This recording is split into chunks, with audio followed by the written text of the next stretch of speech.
আজ আবারও চলে এসেছি খুব সাদামাটা ঘরোয়া দুপুরের খাবার দাবারের একটা ছোট্ট ব্লগ নিয়ে।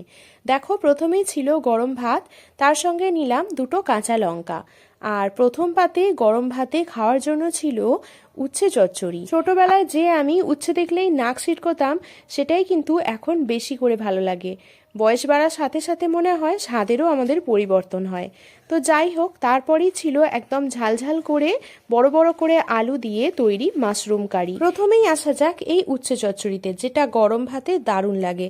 উচ্ছেটা প্রথমে লাল লাল করে নুন হলুদ দিয়ে ভেজে তুলে নিয়েছিলাম। তারপরে ওই তেলের মধ্যে পেঁয়াজ দিয়ে নাড়াচাড়া করে আলু দিয়ে আবারও ভালো করে নুন হলুদ দিয়ে ভাজা ভাজা করে নেওয়ার পর শুকনো লঙ্কা বাটা দিয়ে অল্প করে জল দিয়ে সিদ্ধ করে নেওয়ার পর সবশেষে ভাজা মুসুর ডালের বড়ি আর উচ্ছেটা দিয়ে নাড়াচাড়া করে নামিয়ে নিয়েছিলাম। এই মুসুর ডালের বড়িটা দেওয়ার জন্য কিন্তু টেস্টটা দারুণ হয়েছিল। আর তারপরে বলি এই মাশরুম কারিটার কথা, এটাও বেশ আদা রসুন পেঁয়াজ টমেটো শুকনো লঙ্কা বাটা দিয়ে লাস্টে গরম মশলা দিয়ে কষিয়ে করেছিলাম ঝালঝাল করে, যেটা গরম ভাতে কিন্তু দারুণ লাগছিল।